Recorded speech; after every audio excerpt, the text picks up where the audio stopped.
Hi there, Rob speaking. Today I'd like to talk to you about the importance of planning. Now, I think most of you out there might very well have heard of the 5 Ps of planning or the 6 Ps of planning. A lot of the time we'll say that the 5 Ps of planning are proper planning prevents poor performance. And we can also say proper planning and preparation prevents poor performance. Which would then be 6 Ps, obviously. But why is it so important in today's business world and in today's managerial and leadership world? Why is it so important to plan time correctly? Well, first and foremost, time is basically a commodity like everything else, but it's a commodity which is obviously highly perishable.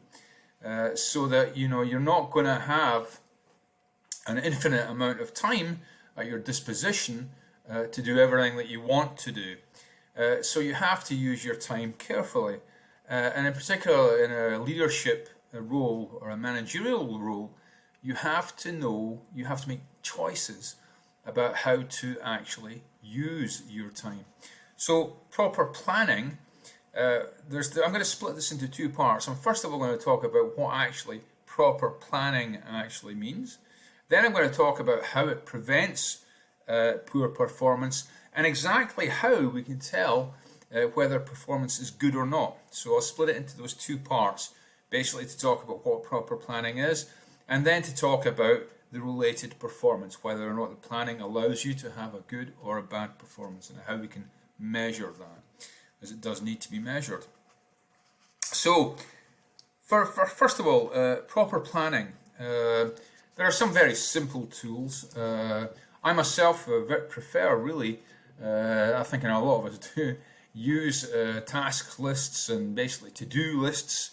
But a quick warning about to-do lists, first of all. You must avoid what I like to call to-doism. Yeah. Now, what that means basically is that you write enormous amounts of lists of what you're going to do and what you're going to try and do. But in fact, you put so many things on the list and so many things on the list which are either too difficult or impossible to do in the time that you've given yourself. That in fact, instead of being something that actually relieves stress and helps you organize yourself, it becomes actually a source of stress. So that's something to be avoided at all costs. Another way that these lists can become a source of stress if we're not careful is if we're still, if we spend, I don't know, an 8-10 hour day at work or a 12-hour day, running a big company, and you've had your to-do list, and then you come home at night and instead of shoving it in a drawer and forgetting about it till the next day, you look at it again. Just before you go to sleep, just before you go to bed, and I should add something, I should take something away. No, that's really not a good idea. That's going to put you in a position of stress, and it's really not the point of having a proper to-do list. So how do we go about ensuring that we don't fall into this trap of to-doism, first of all? Well, I use a manual method for my to-do lists. I mean, there's a lot of logisticals out there. There's a lot of software out there. You can do it on your computer, you can do it on your iPad, you can do it anywhere. There's lots of software that allows you to do this type of planning, from Outlook to any specialized type of planning. However, I still prefer the manual method, so I make up lists, and on those lists, it's not just to do with what's going on at work, believe it or not. I also put on there things which are to do with my personal life and which are to do, for example, I'll give you some very clear examples. On my to-do list, if I have to go and see the dentist or the doctor, that will definitely be on my to-do list. Or if I've got an anniversary, a wedding anniversary, or I've got some kind of birthday for one of my family, I'll make sure that's on my to-do list, because these things are extremely important. And we're not talking here about life-work balance. We're just talking about being sensible. For example, when I talk about putting on your to-do list the fact that you have to go and see the doctor, you've had a sore back for God knows for weeks, you've done nothing about it.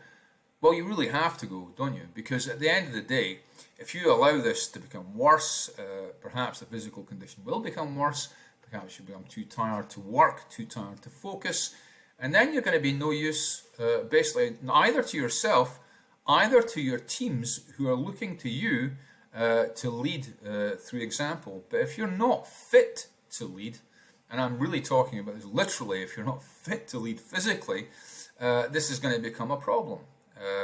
Not just for yourself, but also for the teams that you're in charge of, that you have the charge of. So this is going to be so it's important on this list to ensure that you look after yourself, that you look after your close circle, that you look after your friends, and that these things like birthdays and so forth have to be inscribed on this list, because if they're not there, then this can lead to problems. Obviously, if you forget, I don't know, your partner's wedding anniversary, or your wedding anniversary, I should say, or something that's a particularly important day for your partner, this can lead to severe stress at home, which is obviously going to affect, whether you want it to or not, will affect how you're going to be working. So, to-do lists.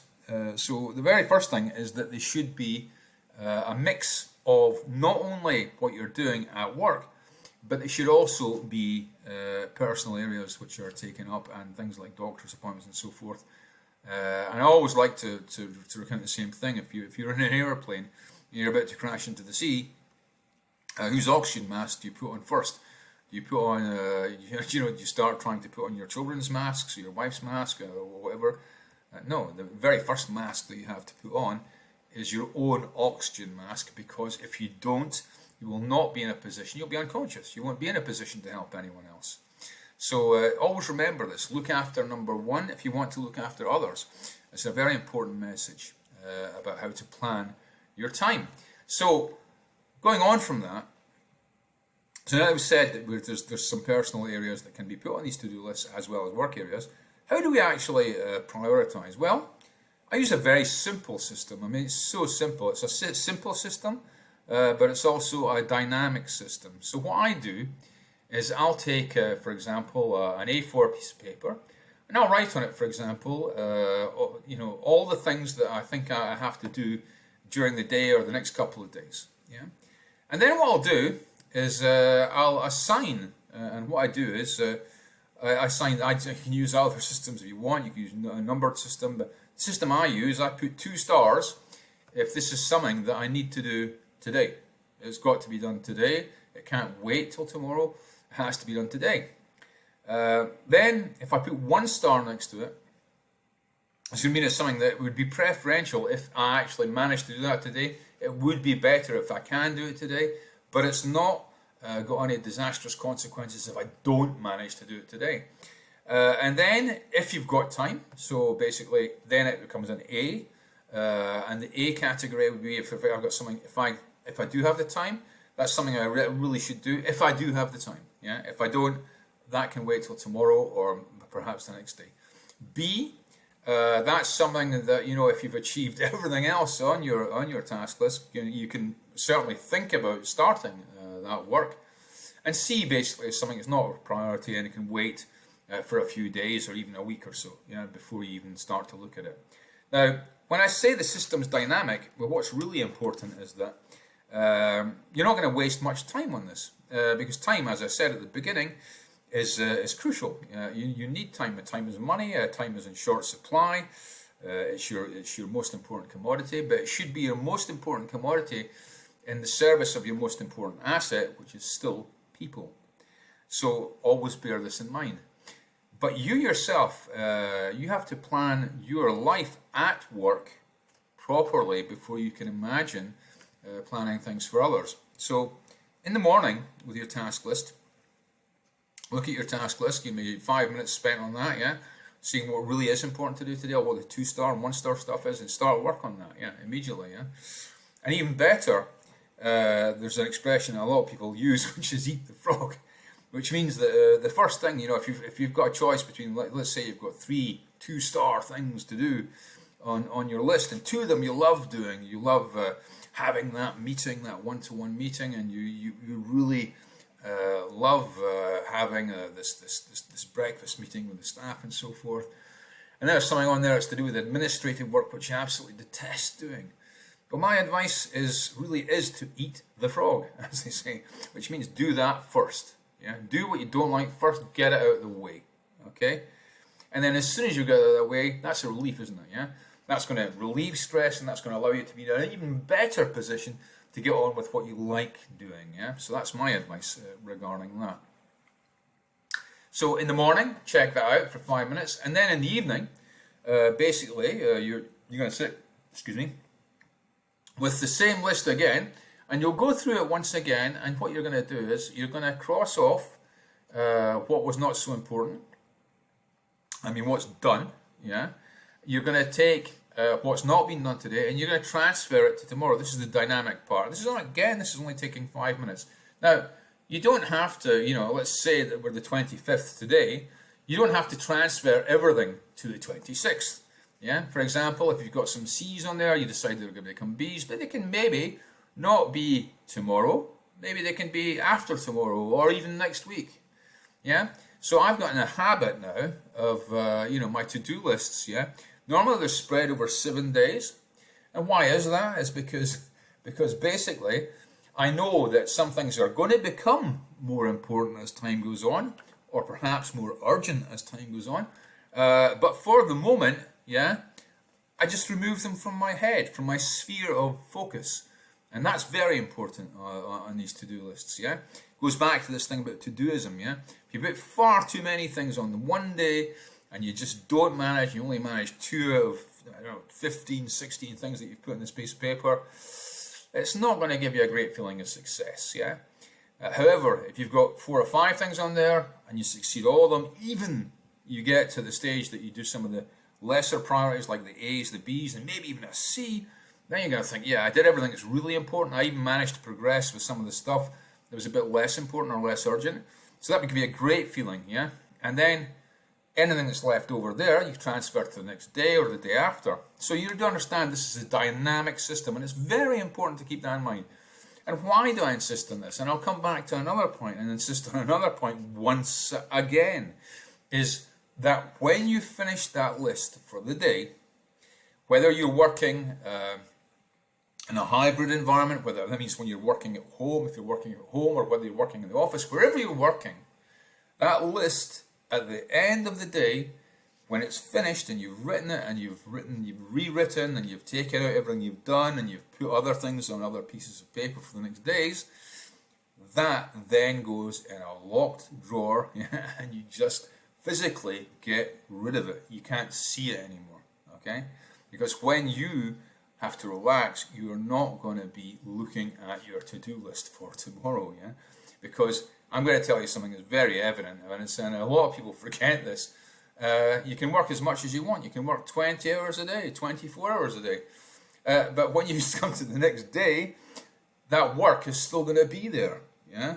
So don't worry about it. If you're planning properly and you're planning in advance, as I'm suggesting you do, in a dynamic way, you're not going to forget things because things have been written down. This is extremely important to understand as well, because one of the worst things that can happen to you as a manager or leader is to forget something, particularly if it involves another person from your team and you've said to them, yes, I'm definitely, next Wednesday I'll definitely see you. So if you've got 7 days ahead on your to-do list, yeah, that it's on your to-do list. As soon as you finish seeing that person, you note that down on your to-do list, yeah, or on your calendar.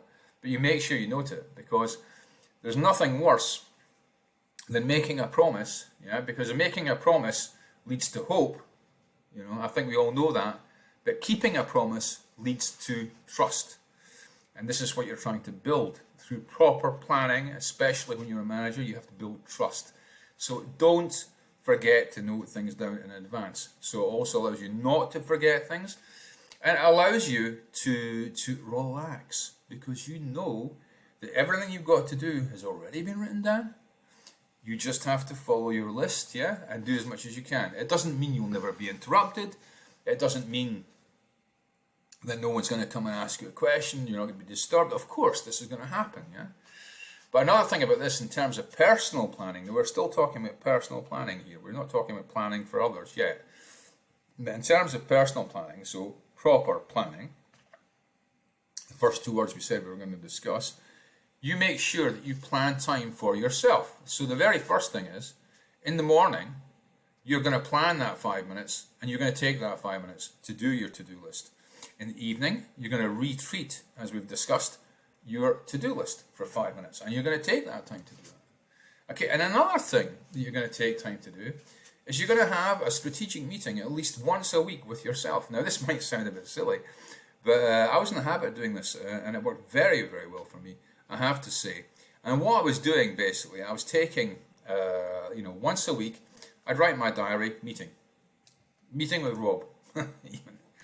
And what was that meeting about? Well, that meeting was about strategic planning, which we'll talk about a little bit later on. But it was to do with more long-term planning. So, a to-do list, obviously, as I've said, it's for today's stuff that you've got to do. And you might go to 1 week ahead with your to-do lists and so forth. But if you're planning for the medium-term and the long-term future, obviously you're not going to do that with a to-do list, are you? So you've got to give yourself time as well to sit back and think about what you are doing. This is proper planning again, but you must take that time.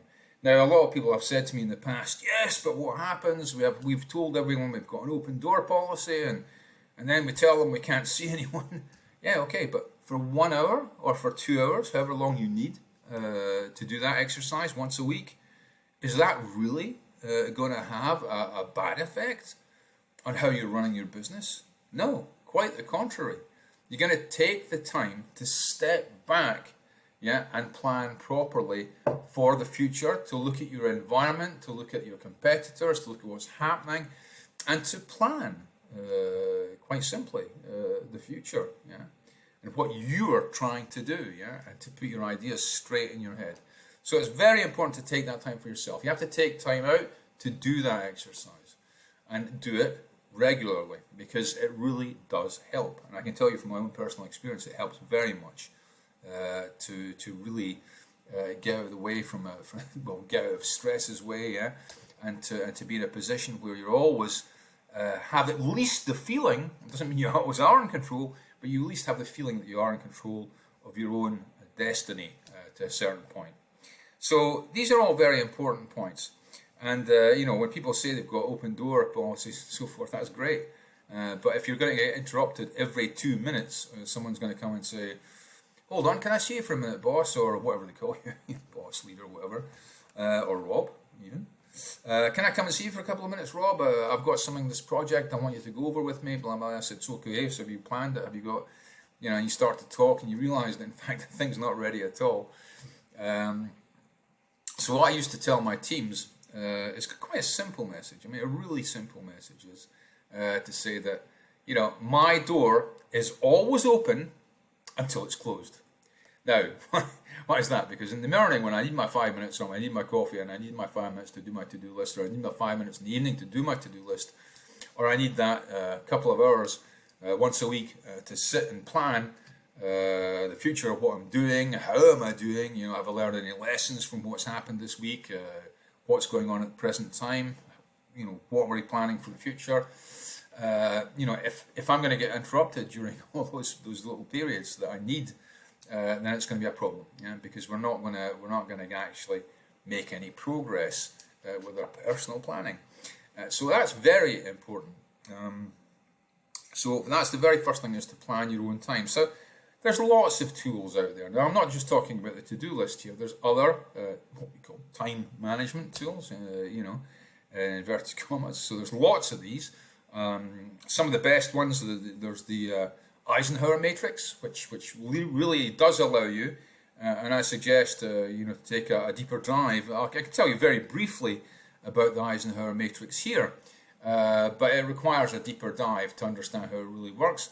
But basically, an Eisenhower matrix has got four, like most matrices, has 4 quadrants, and basically, if something's not urgent, and not important, well, that's in the lower left-hand quadrant, you're just not going to do it. So you throw that out, it doesn't even go on the to-do list, it's just thrown out, okay? But then if something's urgent, but it's not important, or it's not at least important, then you should get involved, and this is upper left-hand quadrant of the Eisenhower matrix. That's something that you should really seriously consider as a manager and leader. You should be considering delegating that, because you don't have to be involved. It might be urgent, but if it's not important, it's something you should really be looking at delegating to someone else in your team. Then we come to things which are both urgent and important. Well, as we talked about in the to-do list, that would be something that's got 2 stars. That's something that you need to be involved with immediately and you need to focus on. So that would be in the top right-hand quadrant. And then we have something very interesting in the bottom right-hand quadrant of the Eisenhower matrix, which basically is what's important, but not yet urgent. Now, that is important because, I mean, you excuse the pun, that is important because these are things that need to be planned, as we spoke earlier, for the long-term future. These are things you're going to be taking your little meeting with yourself about, to see, where they're going to go. You don't have to plan these things on your own, of course. There are other things to do, which I'll talk about later on. But you do have to ensure that you plan these things in advance, because they might not be urgent at the moment, but before they become urgent, it's maybe better to plan for them in advance, to ensure they don't become urgent, but they get done in any case, So that's the Eisenhower matrix. But there's a much simpler way of saying this. I mean, we've probably all heard, well, a lot of us all have already heard, a lot of you have already heard of what we call the 4 Ds of time management. And of course, those 4 Ds are completely based on the Eisenhower matrix. So basically, it's to do, discard, delegate, and delay, which is exactly what we just said about the Eisenhower matrix. So to do is something that you need to do today, and you need to do it yourself. So that's basically something that's urgent and important according to the Eisenhower matrix. Discard, well, discard obviously is something that's in the lower left-hand quadrant, something that's not important and not urgent. You just get rid of it. Okay. Delegate, okay, something that's maybe urgent, but it's not that important, so delegate that. Okay. And then delay. Delay is to plan, basically. It's to plan for the future. So it's something that's important, but it's not urgent today to get done. So you can see all these 2 very simple tools to help you plan your time and plan your time ahead, and also not just your time, but your priorities, what you should be doing and you should not be spending your time doing. That's very important as a manager and leader. Now, there are other systems too, which we'll talk about in a little while. So I think basically proper planning, this is proper planning to do with your own planning. You're planning your own time for the moment. This is what we've been talking about till the moment. So what about planning other people's time? You are, of course, you're a manager, you're a leader, so you have to plan other people's time too. And how do you go about that? Well, what are you going to do? You're going to you meet your staff. Oh yes, we've met the staff at the coffee machine, and I talked to the guy that's a senior supervisor, and I told him yes, that production, could improve, and we have to look at this method and that method. That's fabulous, So he's going to come back to your office in a week's time and say, by the way, that discussion we had, I didn't really understand what we're talking about. Can we go through it again? No. It's not about having informal meetings. Of course, these informal moments are important too, to build relationships with the people you're working with. But it has to be much more formal than that, doesn't it? So if you don't want to start wasting your people's time, there are 2 things you've got to really think about. You've got to think about what kind of meetings, formal meetings, you should be having with the people that you collaborate with most of the time, so your closest team. You have to think about how you're communicating with them, what kind of meetings you're going to organize, how often are you going to organize these meetings with the teams, and how often are you going to meet the individuals for the teams. Because in that way, you're going to ensure that there's structure to what you're doing, And when people see structure, it also helps them organize themselves. For example, there's nothing worse, and I think we've all been there. You get invited to a meeting in the last minute, you don't even know why you're going, And you get there and you spend 2 hours listening to the boss ranting on about something, and you've not even understood why you should be there, because he's ranting about the figures, and you're nothing to do with finance. You're in. you're in engineering, so why would you care about the cash flow problems that the company's having at the moment? Yeah, so that would be a bad thing, wouldn't it? So what I'm talking about is the other end of the spectrum, where in fact what you do is you try as much as you can to organize other people's time for them, which means that when you're inviting someone to a meeting, whether it's a one-to-one meeting or whether it's a team meeting, yeah, ensure that first and foremost, ensure that they really need to be there at this meeting, yeah, and you're not taking them out of the operation. It doesn't matter which sector you're in, whether it's in raw materials, whether it's in distribution, whether it's in retailing, whether it's in a service-based industry, whichever kind of industry. You don't want people taking people off the shop floor so that you can feel better because you had that meeting. Yeah, you have to make sure that person really needs to be in this meeting. Yeah, so we take examples of this. One of the things you have to do. We talked first of all about team meetings. Just to finish with team meetings for a minute. Team meetings. If you're having a meeting, let's say, about how to improve productivity and so forth in the operations. That's great. So you invite all the operations people, yeah, and then you discover that so we're all sitting together and we're having this meeting, and in fact we don't get anywhere because in fact what we discover is that the reason that we're having a problem with productivity is because the IT tools that we have are not adequate, and we didn't invite the director of IT to the meeting. We also discovered in the same meeting that in fact the procedures in HR don't allow us to be more effective and the day-to-day running of the operations. Yes, they're too time-consuming. So and the HR manager wasn't there either. So really, what I'm saying is that you have to ensure you define the scope of the meeting before you have the meeting, and know exactly who has to be here at that meeting to ensure that the meeting is not only efficient, that means it's in the time it's meant to be in, but it's also effective, that the right people are at the right meetings, yeah? So that the meeting is actually of interest and that all the people required are actually there at the meeting. So team meetings are very important, so obviously from that point of view. Now if we're talking about one-to-one meetings, yeah? So we talked about the coffee machine, yeah? So you see all your guys, let's say you've got a team of 10 executives who work with you, so you're in a fairly senior leadership position. And you're meeting guys for coffee, you're taking them for lunch. This is all great stuff, So you're building these very important relationships, one conversation at a time, which you've all probably heard. And it is important, but those conversations are informal conversations, aren't they? So if you're going to only have informal conversations, you're just making friends with people, but that's not why you're at work, is it?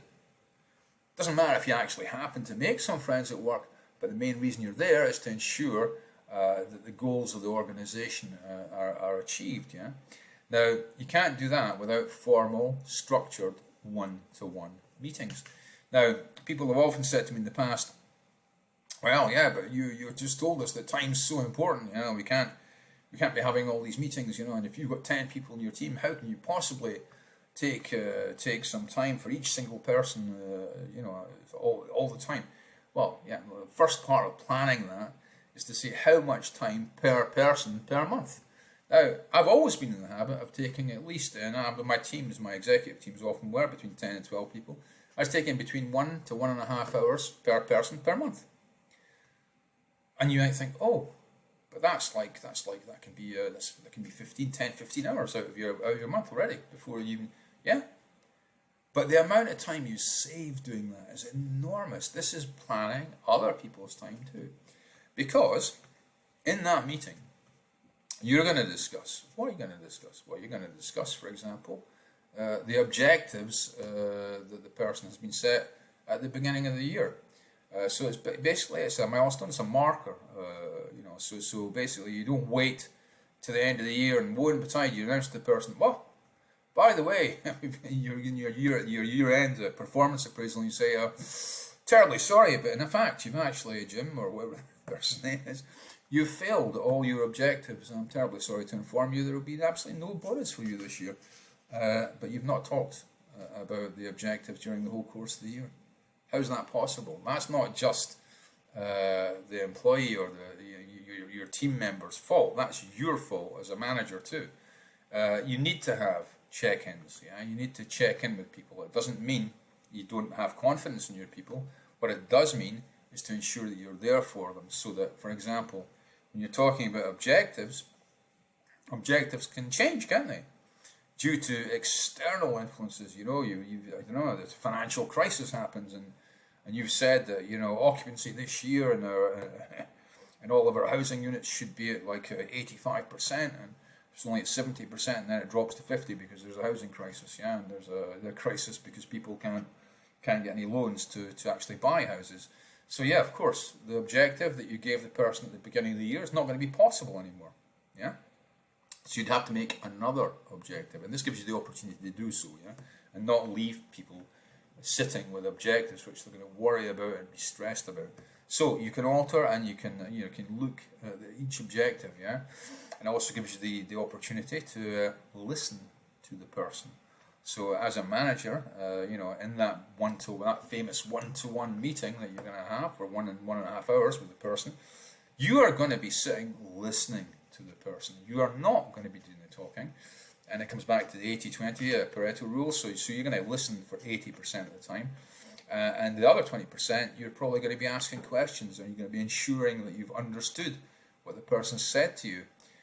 So then you're going to be looking at doing things like reformulating what the person said to you. If I understand correctly, Jim, the person was called Jim earlier, so if I understand correctly, Jim, what you're saying is this, this, and this. Is that correct? They might say yes, they might say no. So this gives you the opportunity to check for understanding during your meeting and to ensure that communication flows correctly. And you're also going to be asking them open questions. What do you think of this? What do you think of that? You know, it's really not yes and no answer questions. You know, are you happy? No? Okay, well, why is that? So if you have yes and no answers, it's not going to be very productive. Yeah. So keep the conversation open, put the person at their ease, ensure that you're not answering mails or your SMS. Your phone is away, is not there during this meeting. Yeah, and neither is the person you're having the one-to-one with. That person also has an agenda for the meeting, so they know in advance what you're going to talk about. So, for example, on a recurring basis, you know, let's say you decide to have that meeting once per month with the person, so they know the date of their meeting. That gives them time to prepare for the meeting, so it's planned. You know what we're going to talk about. There's an agenda for the meeting, so that's important, isn't it? So, you know, for example, you're definitely going to talk about the objectives every time. You know, the persons have several objectives, so you might talk about then the operational aspects of the job, you know, how are operations going. You might talk about HR aspects of the job. You might decide to do that. Now, I've always used in the past something that I call the SCOP method, you know, which can work, but you can figure out your own methods. Just as an example and a suggestion, you can use SCOP, which is sales, costs, operations, and people. So I always used to use sales, costs, operations, and people with all of my colleagues and team members. And we used to go through these 4 areas. And we also used to go through their objectives, their precise objectives. Then we'd spend some time talking about development. Development, either their personal development or the development of members in their team. So it became a very structured way to do things. And also, what was really important is to give the time to the person to put things into that agenda in advance as well. So basically, if there's subjects they want to discuss, you tell them in advance, okay, if you need to discuss other areas that aren't in the structured meetings, then please put it in the agenda for next time. Let me know in advance. And the other thing is, very important about these meetings, you give the person ownership of these meetings. So they are the ones that are actually doing the minutes for the meeting. They're coming back to you at least a week in advance with the minutes from the last meeting. So this always gives you a point of reference for your meetings. It's the same in team meetings. You also have to have minutes for points of reference. So you don't end up talking about the same thing 4 or 5 times in a row. I've seen that happen so often in organizations. But when you have minutes and you have a structured approach to your meetings, that doesn't happen. So you don't waste time for nothing. You stopgap these time leaks. Yeah. So this is proper planning. So you're properly planning other people's time too. Okay, so you're planning your own time. You're using the tools, either the 4Ds of time management. You're using the Eisenhower matrix. You're using your to-do lists. You're doing all this. You're avoiding to-doism, and I really insist on this point. And then you're in the areas where you have to talk about long-term planning. So more long-term planning. What does that involve? Well, obviously it involves things such as setting objectives and goals for people. And clearly, then we're talking about the performance appraisals, either a 6-month period or a year with the people. These have to be planned. You have to know what you're doing in a performance appraisal. For example, I'll give you a quick tip. I'll probably do another video about performance appraisals because it's a very long subject, so I'll do another one about that another day. But quickly, basically a performance appraisal. I always ask my team members to actually fill out the performance appraisal, what they think of themselves in all of the different areas. So everything is to do with competence, everything to do with behaviour, everything to do with their objectives, how they think they've done, and they write that down first, and they submit that to me at least 2 weeks in advance of the performance appraisal. Now, what does that do? Well, that gives you the opportunity. It gives you 2 opportunities very clearly. Is to basically you've planned things so you can actually prepare. Because remember, we said proper planning and preparation. So you prepare yourself not only for your one-to-one meetings, but especially for a performance appraisal, so that you're prepared. You know what you're going to talk about. And it gives you the opportunity to recognize performance. You say to the guy, okay, yeah, that's great, Jim. You did this. And congratulations on that. That's a fantastic job. I notice you've said here that you don't think you're very good in organisation. I tend to disagree with you. I think you're underestimating yourself here. I think, in fact, you're much better than you think at that. In fact, the area I would suggest is your interpersonal communication, where you've marked yourself very high. I think that there are some areas for improvement in that area, and that's something I can help you with. What do you think? So this is the type of conversation you should be having during this one-to-one. You shouldn't be confronting someone with their objectives, which at the end of the year you've never talked about for the whole year, so no one-to-ones for the whole year, and then at the end of the year say, I'm terribly sorry you failed it. No, that's just not good management practice at all. So, and then of course you have your do, discard, delegate, delay, which comes from the Eisenhower matrix, which you use as well, okay, for your own personal planning once again. But then remember, coming back to this one meeting that you're having during the week, where it's a more strategic meeting. So basically what we're talking about here is what people like to call, and I do call, strategic planning. So what you're doing is you're basically trying to do is you're trying to look at the overall picture of what's going on in the business and with the people. So you'll have a vision, and based on that vision, if your vision is to be let's say the best cleaning company in the entire world, with the best reputation, the best brand reputation for the best results, and that's your vision. And your mission is then to convince as many office owners as possible in the region of France, let's say, in the whole, or Europe, that your company is the best. That's your mission, And then, of course, so you're going to have to convince people of that. And then you can break it down into what we call goals, big goals, okay? So let's say that your first goal is to say, let's start in France, the domestic market, if that's your domestic market. And our next markets are going to be Spain and Italy, and then you decide from there, these are big goals, okay? But inside those goals, then you'll have the objectives, So, for example, very simple objectives is, so our market's France in the first place, so our website's going to be in English. That's a great idea. Maybe better if it's in French, if you're trying to convince people. So that'd be an objective for someone to create a website in French. And then when you go to the Hispanic market or the Spanish market or the Italian market, please do make sure that your websites are actually in their language, which would obviously make things easier. So these goals and objectives have to go together, and it's in the service.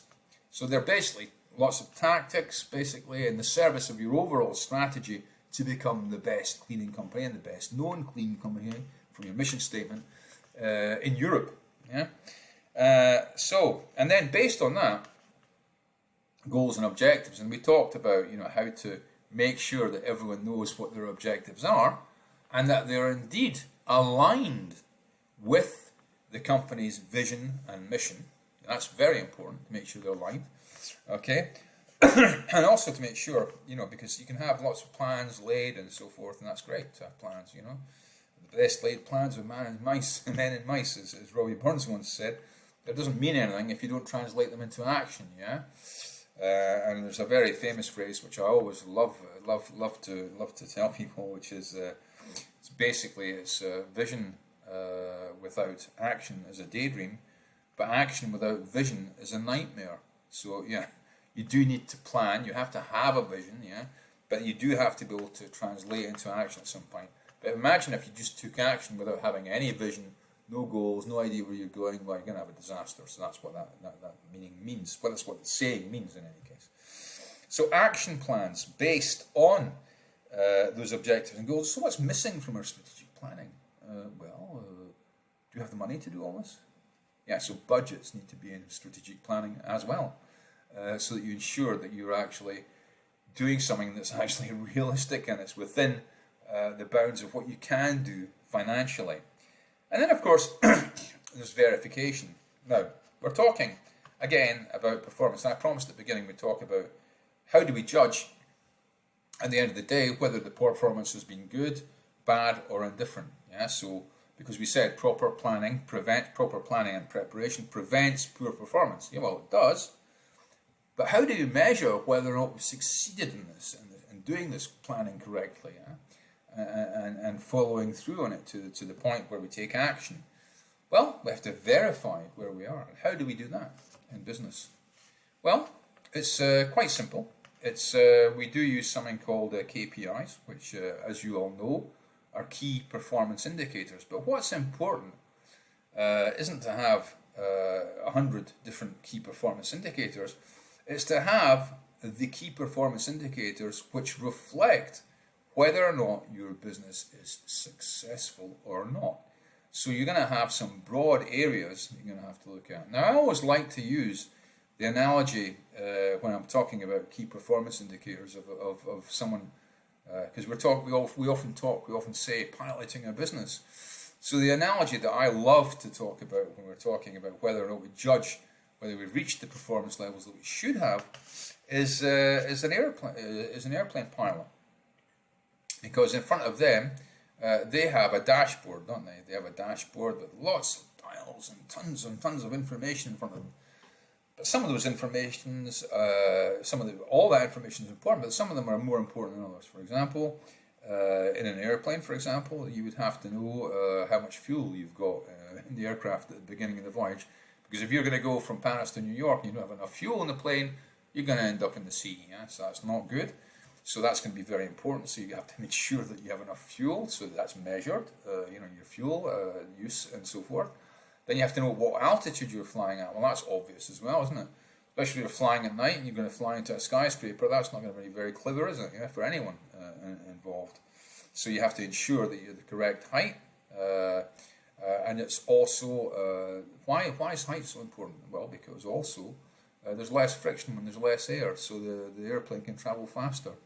Then you're going to have a GPS to ensure that you arrive at the correct destination, yeah, and you don't arrive in Chicago instead of New York. Yeah, that'd be a bit disastrous for the people who've taken the plane. So there's all these. Then there's the speed of the airplane. Because airplanes, they have structures and they can withstand certain speeds and certain stresses. But if you go above certain speeds for certain aircraft, the wings won't take it, yeah? So you need to ensure that you're within the parameters of the speed that the aircraft can actually go at, and the heights and so forth, and that everything's working correctly in the aircraft. Now, these are all these dials that you're looking at in the aircraft. So basically, you have the same thing. You're going to have the same thing. You're going to have a control board or a traffic light system to tell you, for example, how your performance is going in your organization and where you have to spend time. Now, this is important too, isn't it? Because we talked earlier about, you're planning your own personal time, but you also have to plan where you need to spend time in the organization. Now, if your KPIs, let's say you've got let's say it's very simple, a simple board of our traffic light system, and you have, for example, employee satisfaction on there, you have guest satisfaction, you have profit made for the month, then you have perhaps turnover, percentage of turnover and staff, and so forth, and then you might have cost of labour compared to revenue, for example. And then you might have these five, for example, very simple measurements. Now, let's say you discover that we're at 30% of labour cost compared to revenue. That's perfect. We can go to 35 normally, and the 30 is great. It's a great performance. It means we're being very productive in terms of how we're working with our people and so forth. That's great, good news. Okay. Then you come to the customer satisfaction. Oh, customer satisfaction seems to be going down in the last couple of months. What's employee satisfaction? Oh, it's going down too. Yeah. Oh yeah. And now we looked at turnover. Turnover is extremely high. Normally, our turnover, a normal rate in this company, is around 4 or 5%. We've got 6-7% here, and it's increasing every month. What's going on? Well, this is going to tell you where you're going to have to spend some time.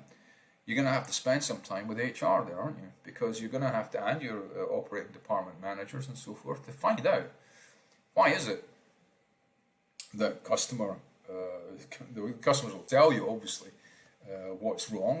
Their satisfaction will be lower, and if you have the correct tools to follow that, you'll soon find out why. But then if your employee satisfaction is actually going down at the same time, well, one of the main reasons for your customer satisfaction going down is your employee satisfaction. So certainly, the two are very highly related, to one another. And it's also the reason that your turnover is much higher than it should be. Now, turnover, okay, if it's you maybe a 0.5% out, a percentile out, okay, that's fine. Okay. But if you're meant to be turning over at about 5-6%, and suddenly people are turning over at the rate of 20% per year, well, there you've got a big problem, because there's cost attached to that. Yeah? Not only the human cost, which is obviously very important, and you as a manager and leader are responsible for that, but also the cost in terms of money, because when turnover happens, what you have to do is you have to recruit and select new people. You have to replace those people while you're looking for new people to ensure that the business keeps turning. And so forth, so it can suddenly become, and then you have to retrain people, so there's a lot of recruitment and new training costs and so forth, which can put your bill very, very high. So staff retention is very important. Now, with what we talked about earlier, when you plan people's time properly, you plan your own time, so people can see what you're doing, the people you work with, and you plan their time correctly. And in a respective way, with respect, I should say, that's going to help all this type of thing. Help reduce all these kinds of problems. Obviously, you have to pay people salaries that are the same, actually market-based salaries, so that you're not paying people less than they would get paid elsewhere. Otherwise, you're going to lose staff in any case. But these are all parts of things that you have to think about. But your KPIs, if you have a traffic light system, and basically when something lights up and it's green, you can say, okay, that's fine, that's going well. Might have a quick look at that. But then you see something red on there, like the staff turnover is red. You think, okay, there we have to have a look at this. Something's amber, maybe have a look at that too. But a traffic light system on KPIs can be very effective.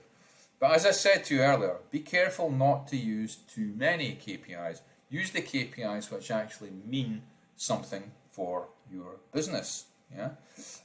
For example, in the pharmaceutical industry, it would be to get the, for example, once all the testing, all the legal parts done for the drug tests and so forth, it's all been authorised and done, all the clinical testing's done. It's the time to market is going to be very important then. How fast can you produce the drug once it's been authorised by the Food and Drugs Administration, for example? Time to market, that's going to be very important. Because it might be in competition with another firm, so that could be a key performance indicator directly related to a competitor. So I'm sure that we've gone through now what proper planning is and how it does affect and clearly prevents poor performance. Because if you're talking to your people all the time, like I'm suggesting that you do, through one-to-ones, through structured meetings, team meetings, structured one-to-ones, you're structured in your approach to planning your time and so forth, you're going to be in a position where you're going to be ready to, basically respond, not react to situations, but respond to situations, because you have clear indications and you've clearly chosen the correct KPIs, so the key performance indicators, and I would say to you that one of the most important, and this is from my experience in management leadership, which spans 40 years, by the way, it's really one of the key indicators I always look at the very first when I'm trying to plan things in an organization when I arrive, is I always look at the staff motivation, commitment, or engagement surveys. It can be called employee satisfaction, employee engagement, employee commitment survey, whatever its name is. It's to look at those results and see how they correlate with basically customer results, on customer satisfaction results. And there often is a very big correlation, and it can be either negative or positive. But then you really know where you are in terms of how the people are operating inside the organization. And then, of course, you can look at the financial information, HR information, and so forth, as well as we just discussed, for example, turnover rates and so forth, which will also give you a good idea. So, proper planning prevents poor performance, or proper planning and preparation prevent poor performance. So the only other thing I'm going to add to this is that often when we're caught up in the, in the action and the operations and so forth, what will happen sometimes is we'll feel we're under a terrible time constraints, and there'll be stress and so forth, and we won't take that time to plan, because we go, oh no, I don't have the time to do that. I don't have the time to take that meeting. I don't have the time to do this one-to-one. This is a big mistake. If I can give you one piece of advice that you should remember from today's video, if I can give you one piece of advice, one solid piece of advice, it's in the form of the word stop. Stop what you're doing. If you're under stress, you feel duress, stop what you're doing, sit down, take a deep breath, and look at what's happening. Take your time to take a step back and spend time on planning. Now, it may be that that's not going to fix things immediately, but if you continue to do that, take that time to make that time, you're going to put yourself in a position to succeed as a leader and a manager. So thank you very much for your time today. Hope you enjoyed that, and I'll see you in the near future for some more on management and leadership and management. Thank you very much.